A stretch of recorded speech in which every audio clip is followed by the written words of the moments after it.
Welcome to Shareholder Primacy from Free Float Media, a podcast about activist investing, securities law, and all the ways the financial and legal worlds intersect and collide in real life. Here we are, Ann, you and me. Ann Lipton is a law professor at the University of Colorado who teaches and researches securities and business law. She holds up the legal end of the podcast. That's Mike Levin, an activist investor who lives and works in Chicago. He covers the financial side of our podcast.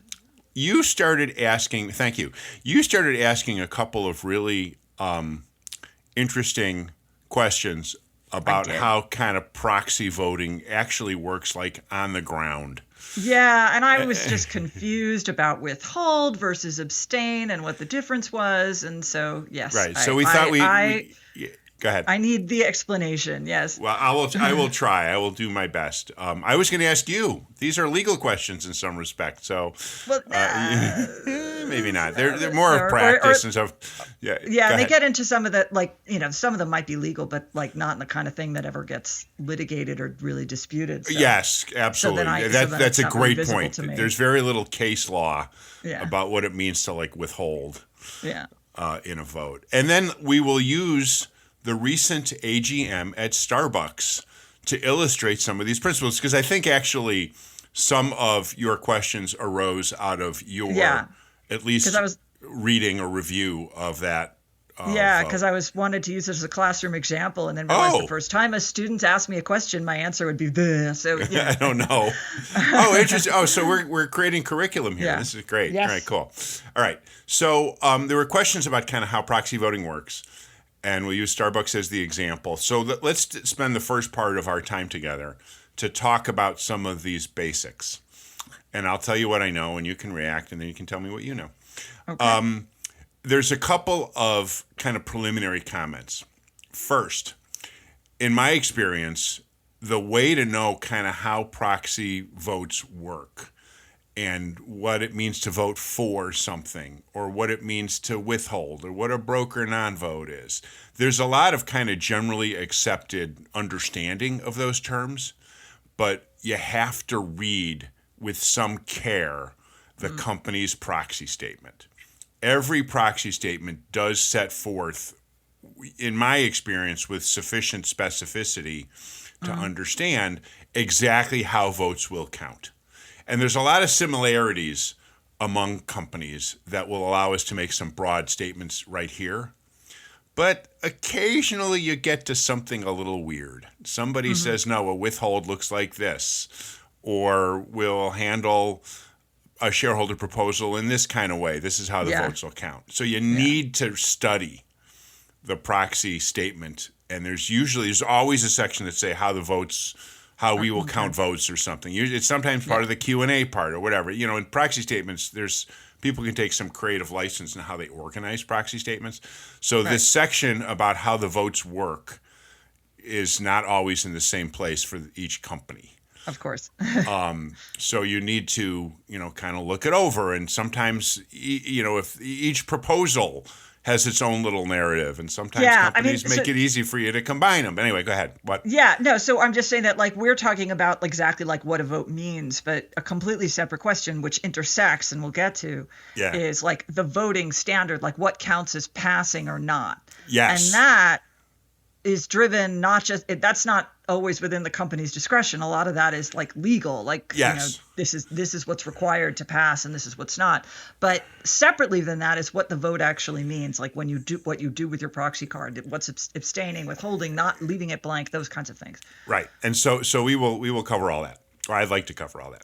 Yes. So the next broad statement is that there are sort of two different ways that companies need, or two different areas where companies need to set this out. The first is how votes work in director elections. When you're voting for or against or withhold or abstain or all that good stuff. Director elections is going to be one area, and then the other major area is proposals. And proposals, I mean very broadly. When you and I talk about proposals a lot, we're talking about precatory proposals, ESG stuff, okay, where there's some resolution where some shareholder wants the company to write a report on something. Mm-hmm. There are several other types of proposals that companies put on their AGM agenda and therefore set up in the proxy statement. Mm-hmm. Those proposals, a standard one every time, is whether to ratify the choice of auditor. Right, because that's legally required. Right, but that's a proposal. That's a proposal. Yes. Okay. Other proposals, say on pay. Also required, the mandatory say on pay vote. Right. So the requirement to conduct a vote on those is in federal law. Mm-hmm. Or listing requirements sometimes. I can't remember where is the auditor federal law or listing requirement? Federal law. That's federal law. Oh, okay, cool. You can tell how much I pay attention to the approval of the auditor. Yeah, and executive pay is actually partially federal law and also listing standards. Exactly right. But there's a say on pay, and then there's and not only the actual law if we're trying to cleanse it. So Exactly. Not only is there say on pay, but there's also the frequency of say on pay. So every 3 years you have to say. Whatever. Do you want it every 3 years? Exactly. Okay. And other proposals could be bylaw amendments. There could be equity issuance.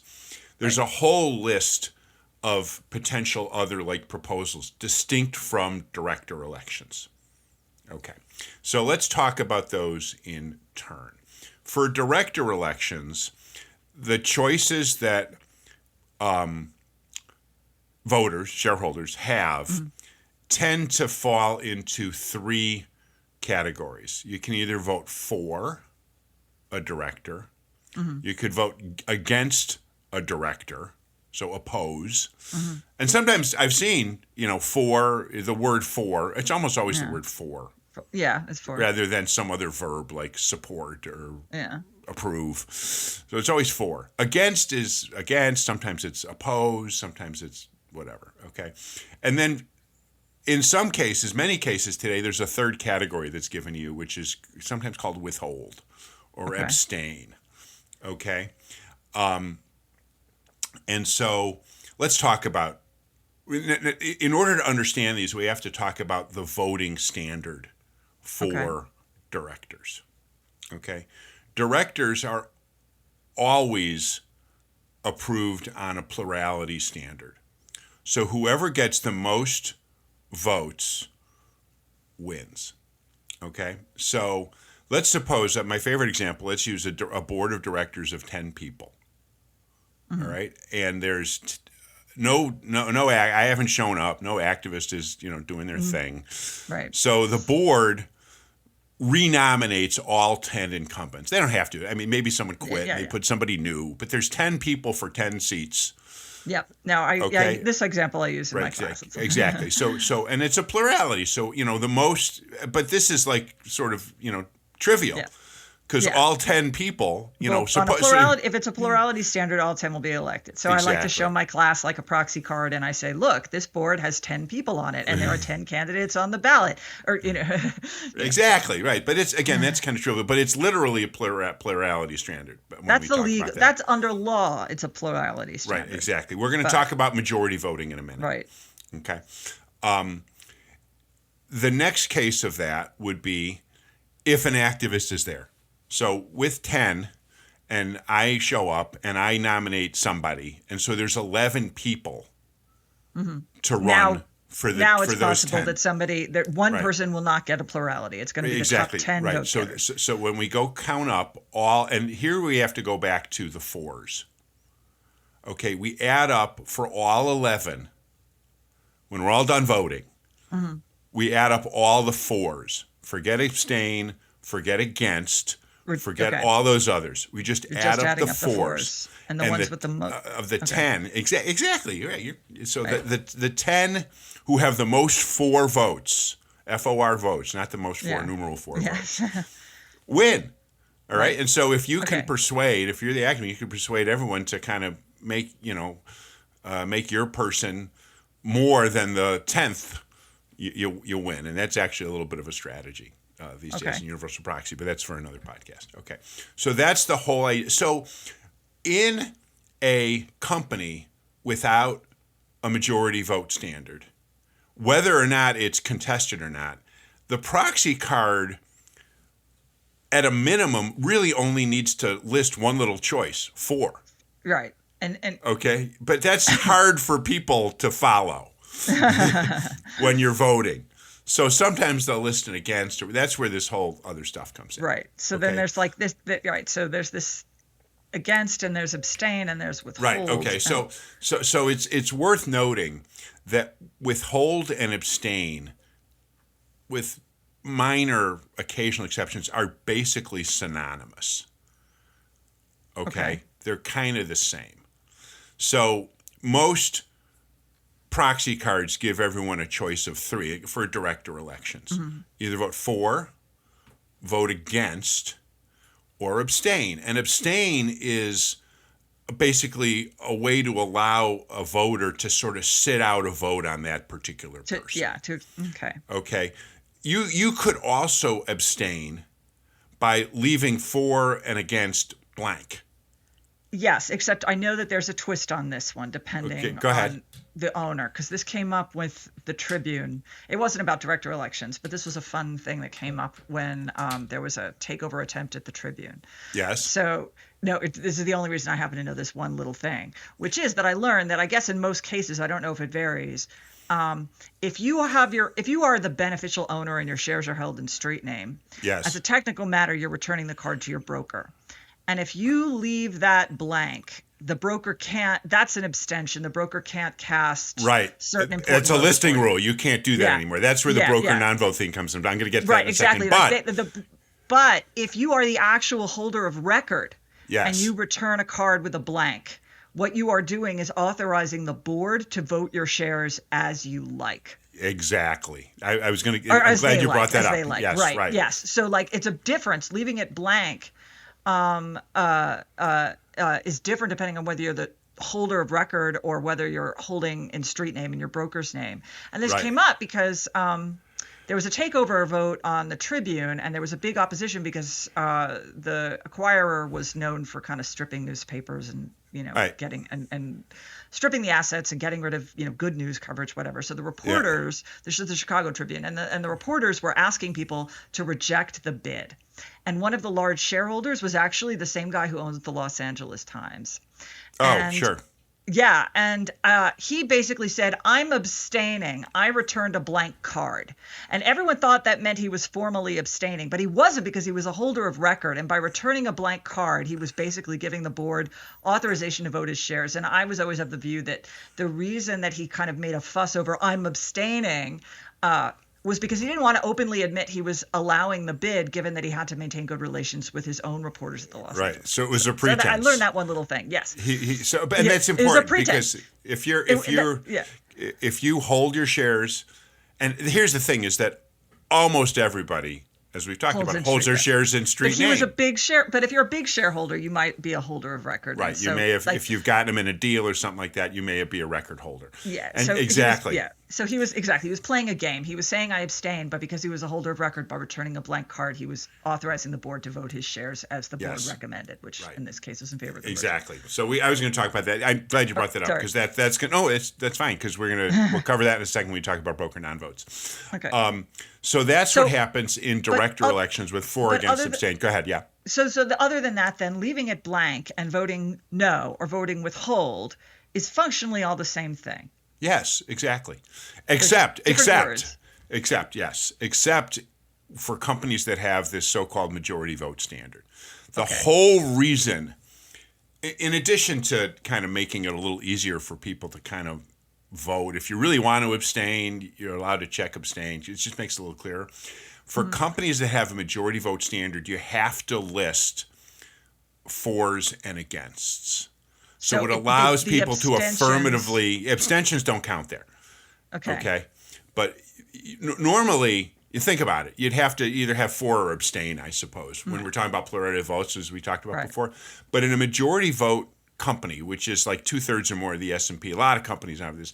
Essentially, if a director doesn't get, and we've talked about this in the context of zombie directors and so forth. Yeah. If a given director doesn't win more votes for than opposed or against, then that triggers this whole process where they have to resign, and then the board has to consider it, and so forth. And I tell my students that majority voting can mean very different things. Sometimes it means really they don't get elected, but most boards give themselves the option to keep them on regardless. It rarely results in a director actually leaving.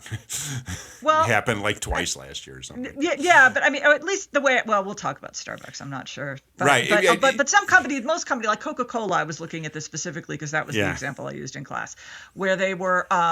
They have a majority vote standard, but majority vote, if you don't get it, it just means that you offer your resignation, which the board can or cannot accept. And most of the time, boards reject that. They won't, and that's. But what you're saying is that in that initial question of whether you got a majority vote or not, the abstains are basically out of the picture. It's correct. For and it's opposed.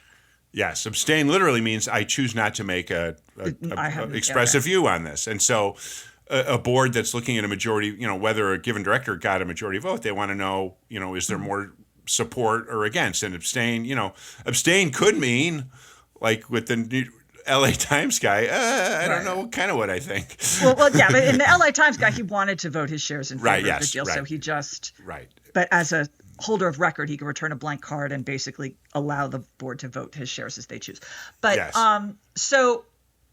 Vote no campaigns, or should we just that's a great question. So in my experience, a vote no campaign should mean you are encouraging shareholders to check the against box, and not the for box. To actively oppose rather than abstain. Yes, to actively oppose. Okay, because just be clear, the purpose of a vote no campaign, even in a company that doesn't have majority voting, is basically like a situation to like express your dissatisfaction. You may not be able to actually keep them off the board, but you can make it clear that you're unhappy. Well, right. If you wanted to make it clear to express dissatisfaction, you could just not vote for. Okay. But most vote no or withhold campaigns are intended to kind of trigger this silly, in my experience, majority vote process. Most vote no campaigns you're saying are in the case of companies that have already adopted a majority vote standard? Yes, exactly. It would, to vote no in a company that doesn't have it, all you're basically trying to do is say, we're really unhappy. Yeah, but embarrassing that it works. I mean, I know that there have definitely been studies that show that when director support falls below 70% or so, there's usually some kind of change. Yeah, but we talked last time about trying to shame Snap, and that it works. I don't know. To a point, it's not entirely without power. Okay. Anyway, so that's most of what I wanted to say about director elections. One last comment, which we started touching on, was this whole broker non-vote thing. Yeah. Which is, again, almost everybody owns shares in Street Name, which means your broker is the actual owner of the shares, and they cast the votes for you. So you send them your instructions, and the broker cast them for you. Right. And so when you do that, you're saying, I want you to vote, for, against, abstain. Okay. And most individual investors, humans, don't really fill out these cards really well. Right. And there's increasingly, some funds that don't. I don't know. Right. So. But we've talked about retail rarely votes, and the SEC is now encouraging institutional not to vote, which is. Right. Yeah. Right. Okay. So if you don't vote, if you submit a card to the broker because you got it in the mail and you're dutiful and you sort of return stuff, but you don't vote on everybody, or you vote a little differently or whatever. Okay. It used to be, because the broker was the custodian, the legal owner of the shares, they could vote your stuff. Okay, this is years ago. And they tended to vote with management. They voted always with management. Fidelity, managed got 401k money from these people. So they were gonna. All right, so that got narrowed and narrowed and narrowed, and today, brokers who get blank or inconsistent, whatever voting instructions, are really allowed to vote only on the least controversial stuff. Usually, they vote like on the auditor. Right. Okay, but any kind, and they'll be present for the purpose of a quorum, right? Right. That's yes. They won't vote. They're not allowed to vote on directors, and we'll talk about proposals in a minute. All right. But yeah, the whole point behind getting, brokers to do this and so forth, people just to submit a card is so you can reach quorum. Okay. You can't have a duly called meeting, right? Without, enough people to show up. Okay. And so to do that, you got to get enough people to actually say, okay, I attend. I may not want to vote on anything, but I attended. I know. My funny story about this is I remember once I held shares in an index fund or something, and they don't hold meetings as often as corporations do, but they can hold like once every 3 years, things like that. And I was being like harassed because they couldn't make quorum. Like they kept like not being able, because holders of index funds really don't vote. And so they were really like, please vote. Oh yeah. This has happened. There was some notable cases. I can't remember. AMC movie theaters tried for 2 years to get a quorum. Because to approve a stock restructuring or a class restructuring. Yeah. So increasingly, it with certain kind of meme stocks, it was really hard to get. There's so much retail presence, they just couldn't get people to show up. Couldn't even get people to submit to submit. I mean, because a broker can submit a broker non-vote only if they get the card from the retail holder. If the retail holder does just tosses the card, broker can't say, this was not instructed. They got nothing. So the broker non-vote depends on the actual individual investor submitting the proxy card back. And for some stocks that was a problem. So anyway, let's talk for a minute about shareholder proposals, because now that we've kind of laid the groundwork here, I think it's a pretty direct point we can make. That for shareholder proposals, there is definitely a for and an against choice. Yes. Okay. They will also sometimes have an abstain. Okay. But again, abstain is irrelevant here. It just allows you to sort of make clear that you don't take a position. Similar to the majority vote for directors, for all that list of proposals, it's almost always the case that a proposal is deemed to have been approved if there's more fors than against. Well, yeah, except that I'll just say, there are different kinds of shareholder proposals, and some are bylaws, in which case the passing standard is going to be legally set. Right. But a lot of them are precatory. So there's no rule about what counts as passing a precatory. It's a precatory proposal. And, right. And frankly, it can have power if it doesn't pass at all, but if a sufficient number of shareholders vote. Like if 40% vote for something, boards sometimes find that very hard to ignore. So is it 40% of outstanding, 40% of who attended, 40% of who voted? Exactly, right. That's the thing. So boards will sometimes, my understanding is, play little games as to what they'll call passing. Right. Because they get to announce this didn't pass if they don't want it to pass, because it doesn't matter. It's precatory anyway. Exactly. So anyway, but the for and against is essential in looking at the proposal voting compared to director voting where there's no majority vote standard. Yeah. Okay. And again, you're absolutely right. People can play, companies play all sorts of games with deciding, what count. Like they'll announce whether it passed or not based on essentially the measure that they prefer. But yeah. And so they, I suppose companies could say, okay, and we're going to act on this because it passed, or we're not, or we'll consider it, or something. So anyway. Right. But that's that whole family, and you're right.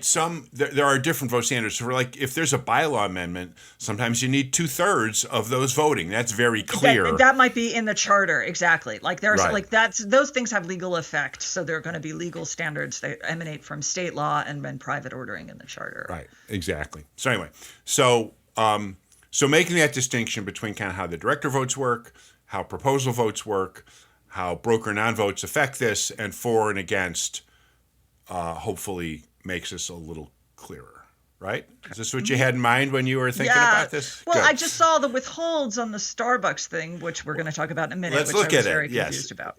Exactly. All right. We'll do that. Let's apply all of our newfound knowledge about how voting works to Starbucks, and we will do that in a minute here at Shareholder Primacy. Shareholder Primacy is brought to you by FreeFlowAnalytics.com, the only free database of corporate directors, their influence, and their performance. If you own a stock or retirement plan, go to FreeFlowAnalytics.com and look up which of your elected directors are performing well and which aren't. Use your vote in the alternative democracy and get your data at FreeFlowAnalytics.com. Now, back to the show. Welcome back to Shareholder Primacy. I'm Ann Lipton here with Mike Levin, and we're talking about Starbucks and the vote that recently took place at their general meeting. Right. So, give us some of the basics about what happened. No, well, I mean, basically, it was a general, their usual annual meeting. I gather there were about 1 billion shares that were voted. And there was a vote no-ish sort of withhold. They have a majority voting standard, which we can talk about. But like there was a campaign that was being run by the New York by some funds, and Trillium and and they were advocating to oppose 2 directors who they felt had gone back on Starbucks' promise to do better on labor relations. On labor relations, exactly. All right, so AGM took place March 25th, so it was only a couple weeks ago. And for those who possibly don't know this yet, you can just get the results. It's always formed filed in a Form 8K. So Starbucks filed their results the same day. It was probably written days before, and they just had to hit send on the on the 8K. So those results are known. And we saw, like you said, about 1 billion shares were voted, and there were about 125 million broker non-votes. Okay. So just to bring it back to what we talked about earlier, about shareholders representing 125 million shares sent a proxy card into their broker that was. Yeah, I actually have a question about it. Did they really send a proxy card in, or is it more like you sign up for your account and you kind of default say, deem me to a send a card? Because I'm not sure. I think some people may just be ignoring it, but maybe they've already given permission. Yeah, and brokers, yes. Again, and brokers vary. But brokers could have, for purposes of helping Starbucks get to a quorum. Yeah, like not anything else, but yeah. Right, exactly. But yeah, and then there's also plenty who just, filled out a card and filled it out wrong or something. So yeah. And I wonder I can't remember what the shares outstanding were at Starbucks. It doesn't really say on my filing here. Anyway, so that was what the vote basics were. So Starbucks had an uncontested director election, unlike prior years where a couple of people have tried to vote. So there was SBUX once ran labor candidates. Exactly, or they started to. That was 2 years ago, and they settled. But I like to show basically settled it. Yes. So all the directors that were voting won. Mm-hmm. Pretty handily. Yeah. Some of the votes were like 97 or 98% for, compared to 1 to 2 to 3% against, using the 2 concepts we introduced. And what about withholds and So the withholds were kind of tiny. Okay. There was 2 or 3 million shares out of the billion voted that where there was some withhelds. And again, for it to have been withheld, they were counted either if they were left blank or there was a withhold that was checked. And one of the things that was kind of confusing about this was that when Starbucks published their proxy statement and their so-called proxy card, the choice was, there were 3 choices listed: for and against and abstain. So I just read the proxy card, and those are your 3 choices: for, against, and abstain. All right. Mm-hmm. When they reported on their 8K, the results were listed as for and against and withheld. Yeah, that's why I was so confused. But so they must have treated the abstentions and withheld. Like I said, they were synonymous. They were sort of the same. And as we observed, we're going to talk about the proposals there in a minute. As we observed, they have a majority vote standard. Mm-hmm. And but the New York pension funds, which is the state P10 pension fund, the city one, and then Trillium, which is we talked about because they were running this project at BJ's. We talked about them last time. And then also SOC, which is another labor union activist fund. They advocated against two directors. Withhold, I think it was Ford and Knudstrup were the two. And they advocated, send a bunch of materials and say vote against.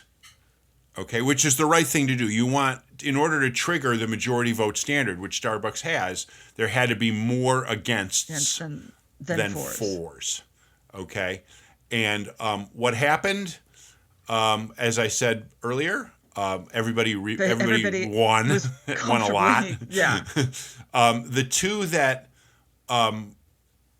the funds had advocated against, in fact, did receive fewer votes for. Mm-hmm. The two that were targeted received, I think, somewhere like around 90 or 91%, where everybody else got, well over 95%. Mm-hmm. So again, Starbucks has this majority vote standard. Go ahead. No, except for this one guy who wasn't targeted. Oh, Campion. I do not understand. I looked at that either. I could not find. I didn't dig that hard. But Andy Campion, who is a former executive from Nike and so forth, he only won like 88% of the votes. Yeah, he just without doing the math, you could just look at it and see that there was a dip in support for him, but he wasn't the guy who was being targeted. So I don't know. That was really curious to me. He must have pissed off somebody at a big fund where they were trying to make his life hard. But that was kind of the result is that go ahead. Yeah, no, I was just going to say, but Starbucks, at least the way I read it, has a majority voting standard that reads as real in the sense that they don't explicitly reserve for themselves the right to keep someone on the board if they lose the majority. Okay. Now, I mean, so some do, like a lot of companies that have a majority voting standard will say, but if you don't get the majority, then you offer your resignation and we decide whether you stay on, things like that. Right. Starbucks doesn't say that. What Starbucks says is if you don't get majority, then you have to resign, then you're off the board either 90 days from which after certification of the election or after the board fills the position or the date you resign. Like that's what they say. That said, I still don't think there's anything that stops Starbucks from like renominating someone, I guess. Right, yeah, you could just bring them back on or something. Yeah, but they don't explicitly reserve the right to keep them on if they lose a majority vote. So this is among the strongest of the majority vote standard bylaw terms that at least I've seen. So again, I haven't studied a lot of these, but all right. Oh, interesting. All right. So that's what happened with the board. They evidently, kind of switched a little bit of the language from withhold to abstain when they reported the results. It's pretty clear that the funds tried to get people to vote against, and they had modest success, not enough to get the two people they didn't like off. Yeah. But anyway, all right. It's worth mentioning also shareholder proposals. We talked about that. Starbucks is a magnet for these. They get tons of them. All the consumer-facing, companies you've heard of that are consumer-facing. But Starbucks in particular is just a lightning rod for labor stuff and environmental stuff and so forth. So it's actually interesting what Starbucks did this year. They received, they say, 6 precatory proposals. And there were a couple other proposals. Before you get to the precatory proposals, there was an auditor one, there was say on pay. Yeah. The auditor one was unbelievably approved. It was just great. Yeah. Because the brokers can vote on that one, right? Yes, correct. Right. There was other say on pay did pretty well. Not great anyway. So there were these 6 other precatory proposals that were submitted. Let's talk about those. Starbucks, in the proxy statement, acknowledged the change in SEC policy from no action to no objection. Mm-hmm. And evidently, for most or all of the 6, Starbucks had initiated a no-action process. And again, Starbucks' annual meeting's a little before everybody else's. So they had initiated this process, and then the SEC changed its policy to this no objection policy. Okay. And so Starbucks could have, rewritten all their letters and said, okay, we're done. And waited till shareholders sued them or whatever, but they chose. Whatever. They chose to include all 6, which is, I suppose admirable in this day and age. And they survived the experience. I don't understand. That's the thing. Okay. So there were, of the 6, there was one that was advocating to remove some sort of supermajority voting requirement on something. It could be special meetings, it could be bylaw. I don't even know what it pertains to, but there's supermajority voting requirement that's somewhere in the Starbucks bylaws. And Starbucks did not oppose that. Well, you're going to say something. I'm sorry. Did I interrupt you? No, continue. Oh, all right. Starbucks did not oppose it, so it won like over 90% support. So we can expect, Starbucks to maybe next year amend some bylaws or something. They're going to slow walk this. They're not going to do it fast to get rid of some supermajority voting requirement. There was another proposal to separate board chair and CEO, which today, because if you remember, Brian Nickel came across from Chipotle and so forth, and in order to incite, they gave him an office in Newport Beach and paid him a shitload of money, and including they made him board chair, which was what it took to recruit the guy. And I'm a supporter of separating them. I don't even think CEOs should be on boards, but that's for a different day. That won support, 13%. And again, in the context of our discussion today, there were 13% of the voters that voted either for or against voted for. And what's the math? 87% voted against. All right. So, and then there were a very tiny number of abstentions there, people who actually checked abstain on the card, and those don't count. There were 4 other shareholder proposals. A couple of them had to do with healthcare for gender transitioning and so forth. There was some, classic E&S stuff. I didn't even read them over. They each won, I think, less than 1% support. So when you balanced out the fors and against, the fors were under 1% of that total. Okay. This illustrates some truths, is that, when the company doesn't oppose this stuff, there's a good chance they're succeeding. Governance stuff does somewhat well. Yeah, I'm never speaking. sure. Yeah, I mean, when the company, it's complicated because companies may not oppose things that they know are going to, they know that the shareholders are going to vote to repeal the supermajority requirements, which I think might have been sort of because, Starbucks actually isn't a Delaware company. It is a Washington company. And right. I think yes. some of that supermajority stuff is the default rule in Washington. But I think that might be what was going on. But you don't know, 90% get it. Is that because Starbucks didn't recommend against it, or is that because did Starbucks not recommend against it because they knew that shareholders were likely to favor it and they didn't? I don't know. Who the hell knows? So. Anyway, so that's kind of how Starbucks results illustrate some of what we were just kind of trying to talk about how fors and against work, and how, the role of abstentions and withholds, and how those are kind of synonymous. Maybe when people we call them vote no campaigns. Maybe we should be calling them vote against. Yeah, they're voting against, or sometimes they're just withhold the vote, because in some cases, I think, really, I know you are routinely skeptical, but I am less skeptical that even if it doesn't have legal effect, a strong expression of disapproval does make a dent. It could, but I think the message here is, if you're going to advocate for vote no, don't make it a withhold campaign. Don't make it a vote no campaign. Read the proxy and make it a vote against campaign. Okay. I think you will have you'll be most impactful for vote against. To the extent you're trying to pitch to the uninstructed and then the uninformed, which would include me until thank you until today. That might be more helpful. Sure, like if certainly there might be some people who hear vote no and then they look and there's no, like, they don't see no as an option, they see against, and who knows, all right, cool. Withhold, or they hear withhold and they think I should vote abstain or something. Whatever. Anyway, all right, you had enough of this? Yes. You good? Okay. Can we go talk to the students about this sometime soon? Yes. Excellent. Great. Let's close up here, okay? All righty. This is Shareholder Primacy, hosted by Ann Lipton and me, Mike Levin. I'm an independent activist investor, an advisor to investors about their activist situations. Ann is much better informed now about how voting works in annual AGMs, and is also professor of law and the Lawrence W. Demuth Chair of Business Law at the University of Colorado Law School. You can find me, Mike, at theactivistinvestor.com, and you can find Ann at law.colorado.edu. Our podcast is produced and distributed by Free Float Media. Thanks for listening. We will talk again soon.